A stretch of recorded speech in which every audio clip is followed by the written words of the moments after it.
नमस्कार दर्शकों, मैं कीर्ति स्वागत करती हूं आपका हमारे दूरदर्शन के इस खास कार्यक्रम में। आज 8 मार्च है, यानी अंतर्राष्ट्रीय महिला दिवस। देश भर में अंतर्राष्ट्रीय महिला दिवस बड़े ही धूमधाम के साथ मनाया जा रहा है। मैं आपको संक्षेप में बताना चाहूँगी कि आखिर हम अंतर्राष्ट्रीय महिला दिवस क्यों मनाते हैं। सन 1908 में न्यूयॉर्क की सड़कों पर करीब 15,000 महिलाओं ने आंदोलन किया। उनका कहना था कि उनके काम के घंटों को कम किया जाए, साथ ही उन्हें एक समान कार्य के लिए एक समान वेतन दिया जाए। उसके बाद सन 1917 में यूरोप की सड़कों पर महिलाओं ने आंदोलन किया और उनका कहना था कि उन्हें भी मताधिकार का प्रयोग करने का इस्तेमाल करने की इजाज़त दी जाए। वो दिन था 8 मार्च और तब से ही अंतर्राष्ट्रीय महिला दिवस मनाने की शुरुआत हुई। लेकिन महिलाओं के संघर्ष की कहानी वहीं खत्म नहीं हुई। आज की भी महिलाएं अपने सफलता के लिए एक संघर्ष कर रही हैं, अपने अधिकार के लिए एक लड़ाई लड़ रही हैं। आज अपने स्टूडियो में हम महिलाओं के इसी संघर्ष, सफलता और उनकी लड़ाई पर चर्चा करेंगे और इसके लिए हमने अपने स्टूडियो में आमंत्रित किया है समाज सेवी कुमुद झा जी को। आपका बहुत बहुत स्वागत है। नमस्कार। साथ ही हाईकोर्ट की वकील प्रेरणा जी को। प्रेरणा जी, आपका भी बहुत बहुत स्वागत है। साथ ही शिक्षिका रेखा जी को। रेखा जी, आपका भी बहुत बहुत स्वागत है। सबसे पहले आप सभी को अंतर्राष्ट्रीय महिला दिवस की ढेर सारी शुभकामनाएं। आपको भी। मैं चाहूंगी कि कुमुद झा जी, ऐसे तो मैंने बता दिया कि अंतर्राष्ट्रीय महिला दिवस क्यों मनाते हैं, फिर भी संक्षेप में इसके इतिहास के बारे में हमारे दर्शकों को जानकारी दें। बिल्कुल। सबसे पहले दर्शकों को महिला दिवस की हार्दिक शुभकामनाएं और बधाई। जैसा कि मैम ने सब बता ही दिया, इस जो संघर्ष जो महिला दिवस मनाया जाता है, इसके पीछे बहुत लंबी संघर्ष है और उस संघर्ष के पीछे जो है एक महिला है, क्लारा जेटलिन। उनकी दास्तान है और उनकी वजह से, उनकी संघर्षों के कहानी की वजह से रूस में जो उन्होंने शांति और रोटी की जो लड़ाई लड़ी, उसी के वजह से 2017 में यूएनओ ने इस अंतर्राष्ट्रीय महिला दिवस की मान्यता दी। जी बिल्कुल। मैं चाहूँगी कि प्रेरणा जी हमें बताएं कि संविधान ने महिलाओं को एक बराबर अधिकार दिया है। बावजूद इसके आज की महिला शिक्षित है, लेकिन फिर भी अपने संघर्ष के लिए एक लड़ाई लड़ रही है, अपनी सफलता के लिए एक लड़ाई लड़ रही है। ऐसा क्यों? मेरा मानना है जो हमारा संविधान है ना, उसने स्टार्टिंग से ही हमेशा विमेंस की राइट को बहुत अच्छे से रिकग्नाइज किया है। चाहे वो आर्टिकल 21 हो, चाहे वो आर्टिकल 14 हो, 15 हो, 16 हो, जितने भी फंडामेंटल राइट्स हैं, उन्होंने हमेशा ही महिलाओं का सम्मान किया है। महिलाओं को सशक्त करने के लिए हर तरीके से हमारे फोरफादर्स ने स्टेप्स लिए हैं। देखा जाए तो हमारा देश वो पहला देश था जिसने स्टार्टिंग से ही महिलाओं को इक्वल राइट्स दिए थे वोटिंग करने के लिए। आज पूरे विश्व भर में बहुत सारे ऐसे स्टेट्स, कंट्रीज अभी भी हैं जहां विमेन को इक्वल वोटिंग राइट्स नहीं मिले हैं। इन सब के बावजूद मेरा ये मानना है कि हर दिन change is the only thing that is constant, and उसी चीज़ को ध्यान में रखते हुए हमारा जो सुप्रीम कोर्ट है हर वक्त, हर समय इसी तरफ काम करता चला आ रहा है और ये इंश्योर करता है कि महिलाओं को सशक्त किया जाए। एक छोटा सा उदाहरण दूं, जैसे कि बहुत सारे ऐसे जजमेंट्स पास किए हैं सुप्रीम कोर्ट में जिसने हमें महिलाओं को हर समय एम्पावर किया है। इवन बिफोर जब गवर्नमेंट कोई लॉ लाए, हमारे जो जजमेंट्स हैं वो महिलाओं के एम्पावरमेंट के लिए काम करते हैं। जैसे विशाखा गाइडलाइंस हो गई, जो सेक्सुअल हैरेसमेंट जो वर्क प्लेस पे विमेन के साथ होता था, उसके लिए गाइडलाइंस आया विशाखा जजमेंट में, एंड बाद में 2013 में उसे एक एक्ट बनाया गया। सिमिलरली इक्वल राइट्स जो विमेन की हैं टू इनहेरिट प्रॉपर्टी, जो प्रॉपर्टी होती है हमारे फादर्स की, पहले शादीशुदा महिलाओं को कोई हक ही नहीं था, पर अब हमें इक्वल राइट्स है, ये भी सुप्रीम कोर्ट ने रिकॉग्नाइज किया। इसी तरीके से there are a plethora of judgements जो इस बात को बताती हैं कि कैसे विमेन को सशक्त किया जाए हर रोज, हर दिन, और हम उस तरफ रोज काम कर रहे हैं। समानता और शिक्षा, आज की नारी कितनी जागरूक है इन दोनों को लेकर, कितना फोकस है उसका इन दोनों पर? रेखा जी। आज की महिलाएं, नारियां अपने अधिकार के लिए बिल्कुल स्वतंत्र हो चुकी हैं। स्वतंत्र हो चुकी हैं इस मायने में कि जब शिक्षा जब निःशुल्क शिक्षा हमारे देश में लागू हुआ 2010 में, तो उसके बाद महिलाएं जो घर के कामों से अपने आप को नहीं अलग कर पाती थी और वो एक महत्वपूर्ण समय बच्चों के पढ़ाई के लिए नहीं दे पाती थी। तो आज शिक्षा के अधिकार के तहत आज महिलाएं बच्चों को स्कूल में शिक्षा से, पोषण से अपने आप को स्वतंत्र कर ली हैं, क्योंकि सरकारी योजनाएं इतनी हैं कि महिला बच्चे के लिए निःशुल्क भोजन और फिर आपका निःशुल्क पाठ्य पुस्तक और सावित्रीबाई फुले योजना, ढेर सारी योजनाएं जो सरकार की चल रही हैं, जिसके तहत महिलाएं शिक्षा और पोषण से अपने आप को स्वतंत्र कर ली हैं। और इसका परिणाम ये हो रहा है कि महिलाएं अपने क्षेत्र में सरकारी योजना में ही, महिला समृद्धि योजना, ढेर सारी योजनाएं हैं, महिला समिति, इन सब में अपने आप को फोकस करते हुए आगे बढ़ रही हैं। फिर भी कुछ महिलाएं जिन अपनी अज्ञानता के कारण या हमको अपनी जानकारियां नहीं होने के कारण पिछड़ रहे हैं, लेकिन महिलाएं अब स्वतंत्र हैं शिक्षा और पोषण में। बिल्कुल, सभी क्षेत्र में महिलाएं जो हैं वो सफल हैं कुमुद जी, लेकिन बावजूद इसके आज जब महिलाओं को आरक्षण मिला है तो कई लोगों का ये कहना है कि एक तरफ महिलाएं ये आवाज़ उठाती हैं कि वो पुरुषों के समान है, लेकिन फिर जब उन्हें आरक्षण मिला तो इस आरक्षण पर खुशी क्यों? आरक्षण इसलिए दिया जाता है कि जिनको मौके नहीं मिले हैं उनको मौके मिले। तो महिलाओं को आज आप देख रही हैं, मैं आज ही क्यों, मैं तो इतिहास से में ही अगर जाऊं तो भी हमारी लक्ष्मीबाई है, सावित्रीबाई फुले हैं, आज के समय में जाइए तो द्रौपदी मुर्मू हैं, आज चंद्रयान तक भी हमारी महिला पहुंची, ऋतु कर्णधार जी के नेतृत्व में हमने इतना बड़ा अचीवमेंट प्राप्त किया। आज हमारे देश की जो आर्थिक स्थिति को जो संभाल रही है वित्त मंत्री निर्मला सीतारमण, मतलब बहुत सारे एग्जाम्पल्स है। किरण बेदी देखिए, पहली महिला IPS है। हमारे झारखंड की बात करें तो यहाँ भी चामी मुर्मू जी हैं जो आज पद्मश्री को प्राप्त की हैं अपने कर्मों के हिसाब से। लड़कियों में अगर देखिए तो दीपिका है। इस तरह से बहुत सारे नाम हैं जो हमें प्रतिनिधित्व करती हैं, लेकिन मेरा कहना है उनकी संख्या कितनी है, हमारी प्रतिशत कितनी है। हमारी आबादी 48 से 50% की है, आधी आबादी कहलाते हैं, लेकिन हमारी रोजगार में कितनी है प्रतिशत? 18%। सांसद में अगर जाएं, हम लोकसभा में जाते हैं तो कितनी प्रतिशत है हमारी? 14.36%। अगर हम राज्यसभा में जाते हैं तो 10% है हम। बिल्कुल। अगर हम जाते हैं व्यवसाय में, उद्योगपति में, हम कितने 20% पे हैं। हम पूरे रोजगार की अगर स्थिति में देखें तो हम 26% पे हैं।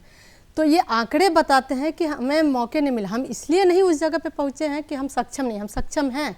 हमने अपने कई बार साबित किया, हर बार हम साबित कर रहे हैं, लेकिन उसके बावजूद भी हमें मौका नहीं मिलता है। इसका कारण है एक सामाजिक सोच जो आज तक बन करके आया हुआ है आधुनिक भारत में। पहले हमारे यहाँ थी महिलाओं को वो फ्रीडम, लेकिन उस समय की स्थिति अलग थी। लेकिन जब से हम बराबरी की जो बात करते हैं तो बराबरी नहीं मिली है, क्योंकि हमें मौके नहीं मिलते हैं, हमें रोका जाता है घर से।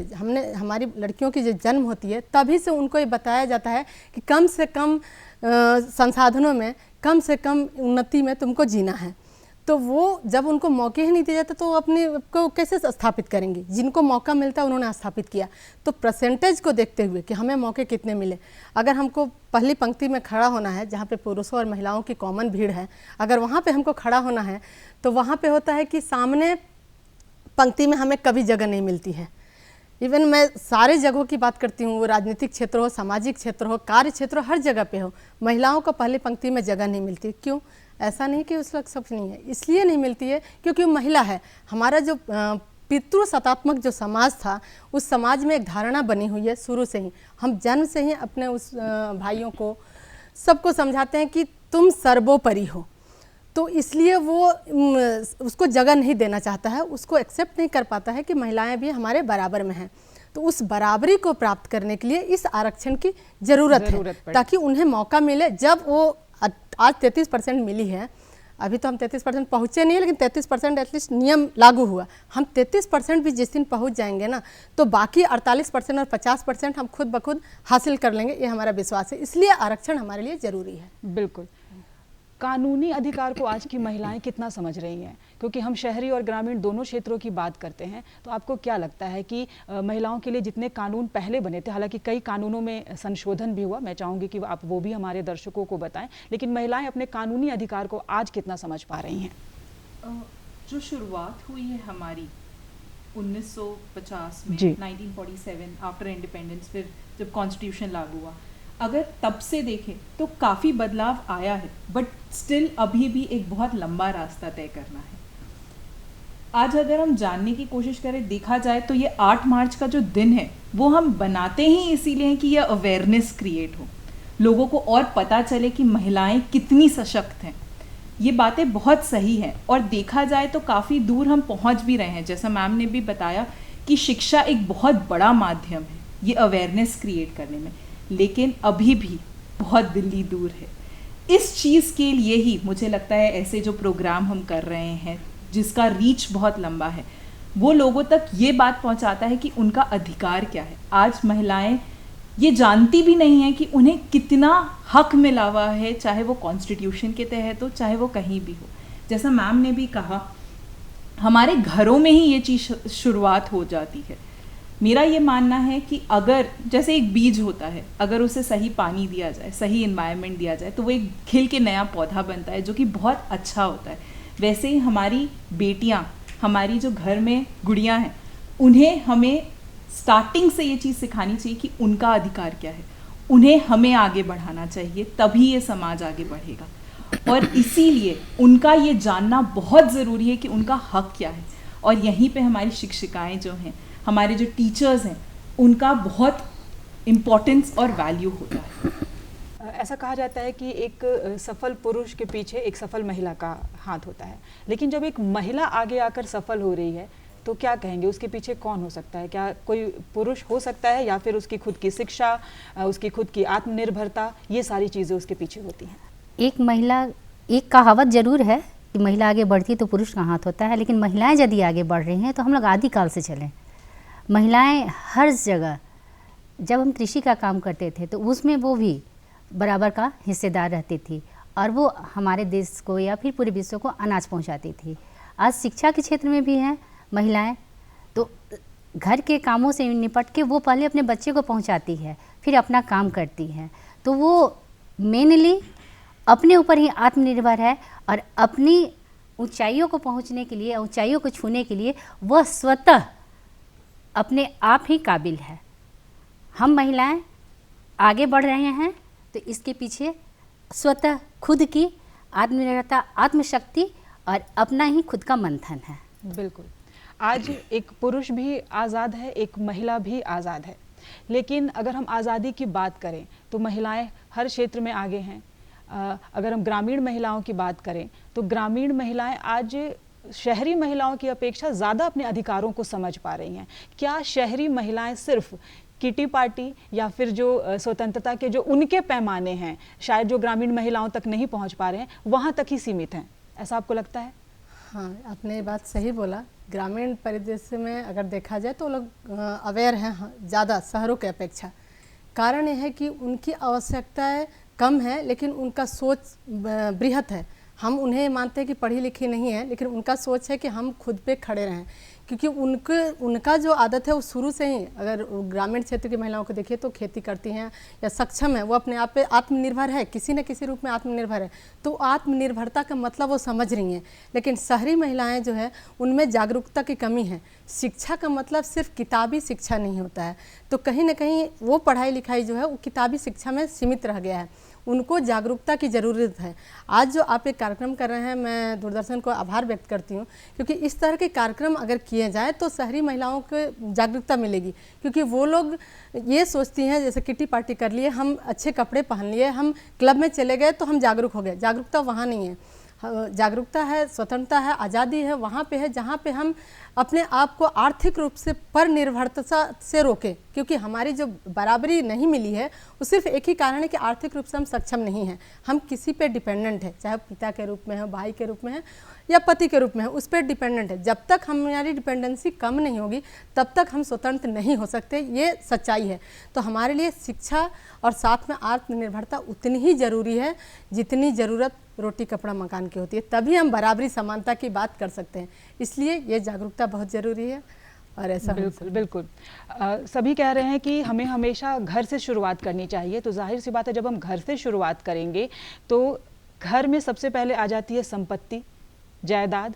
तो पुरुषों को जब अपने पिता की संपत्ति में अधिकार मिल रहा है तो महिलाओं को भी संपत्ति में अधिकार मिलना चाहिए, कानून भी ऐसा अब कह रहा है, लेकिन समाज इसे आज भी अस्वीकृत कर रहा है, ऐसा क्यों? आज महिलाएं बहुत सामने आ रही हैं, पिटिशंस फाइल कर रही हैं, अपने हक के लिए लड़ रही हैं, जो कि जैसा मैडम ने भी कहा, गांव की महिलाओं ज़्यादा उनमें ये जागरूकता है, वे ज़्यादा सामने आती हैं और ज़्यादा लोगों को प्रेरित भी कर रही हैं इस चीज़ के लिए।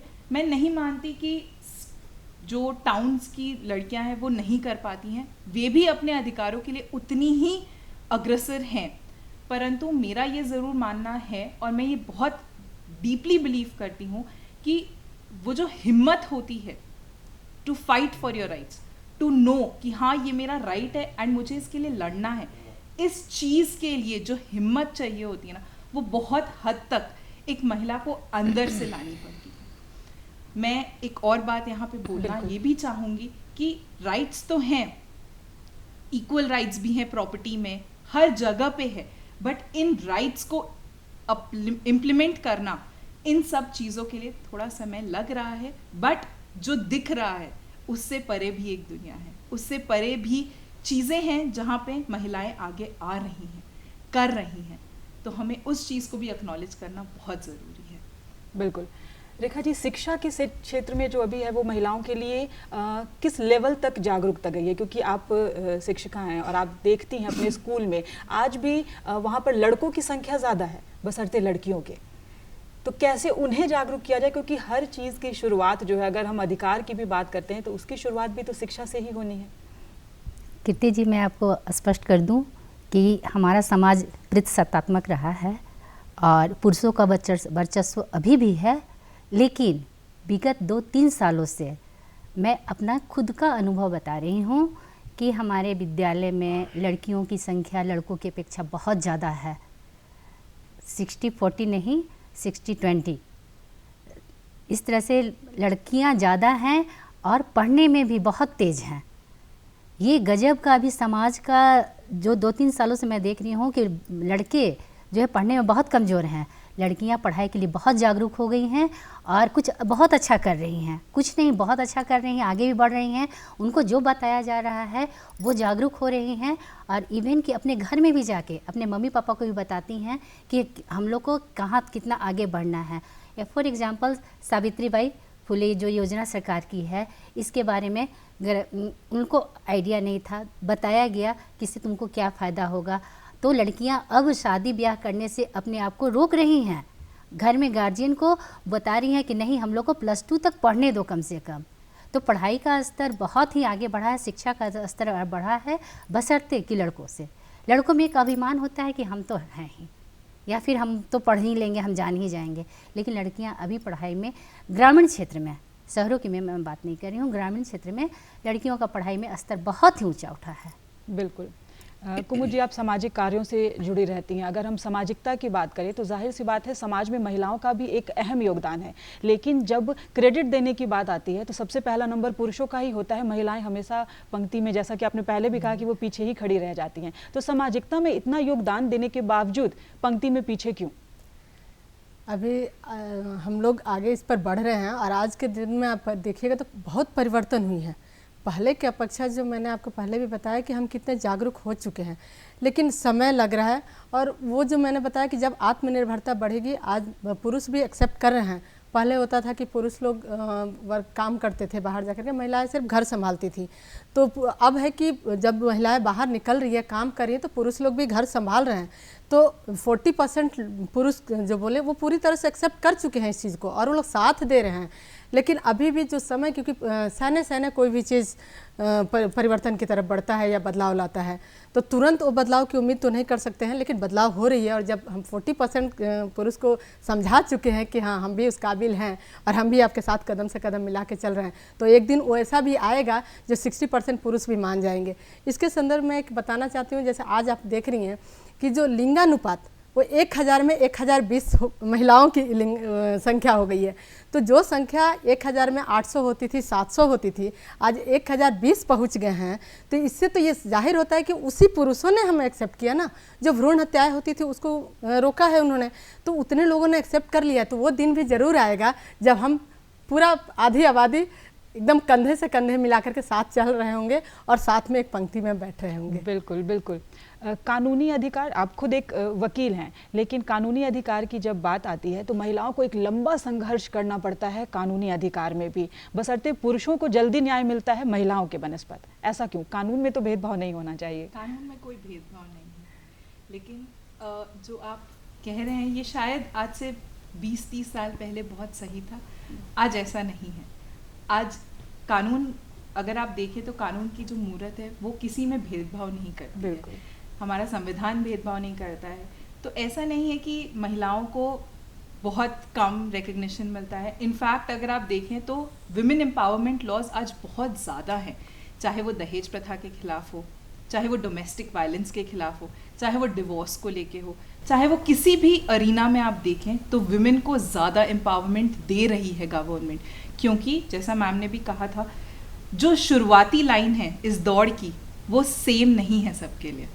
पुरुष अगर यहाँ हैं तो हम पीछे खड़े हैं, तो हमें यहाँ तक इस दूरी को तय करने के लिए ये जो रिजर्वेशन है, ये जो कानून है जो हमें आगे बढ़ावा दे रहा है, ये बहुत ज़रूरी है ताकि ये जो स्टार्टिंग लाइन है ये सेम जगह से शुरुआत हो सके। मैं चाहूँगी आप तीनों से ही कि एक छोटा सा संदेश महिला दिवस पर हमारी महिलाओं को दे, ताकि वो भी जो है वो प्रेरित हों और निरंतर आगे बढ़े। रेखा जी, आपसे शुरुआत करेंगे। 2024 की जो थीम है उस थीम के अनुसार हर महिला में कुछ न कुछ पोटेंशियल है, कुछ न कुछ उसमें विकासात्मक बुद्धि है, और उसी को और आगे बढ़ाने के लिए हम कुछ महिलाएं लग के और उसके उनमें जो विशेष गुण है उसको और ज़्यादा प्रदर्शित करते हुए कीर्तिमान तक पहुँचाए। बहुत बढ़िया। कुमुद जी? मेरा बस एक ही संदेश है कि हम लोग इस थीम को लेते हुए, जैसा मैम ने बताया, कि एक इस लाइन को लेके चले, मैं कर सकती हूँ, हम कर सकते हैं, हम सभी कर सकते हैं और इसको करेंगे और करके रहेंगे। बहुत बढ़िया। प्रेरणा जी? जब शक्ति, बुद्धि और लक्ष्मी तीनों ही औरतें हैं तो हमें इस चीज़ को अपने अंदर पहचान कर आगे बढ़ना है। मैं एक संदेश पुरुषों के लिए भी देना चाहती हूँ। जब फादर्स स्ट्रांग होते हैं तो बेटियाँ आगे बढ़ती हैं। तो जैसे मेरे दोनों फादर्स ने मुझे बढ़ावा दिया है, मैं हर एक फादर से ये प्रे करती हूँ, ये रिक्वेस्ट करती हूँ कि अपनी बेटियों को वो हिम्मत दे, वो सपोर्ट दे जिनकी वो बहुत भागीदार हैं, और उन्हें आगे बढ़ने के लिए प्रेरित करें। आप सबको मेरी तरफ से एक बहुत ही हैप्पी इंटरनेशनल वुमेन्स डे। तो जाहिर सी बात है कि महिलाएं आगे बढ़ रही हैं और निरंतर आगे बढ़ती रहेंगी।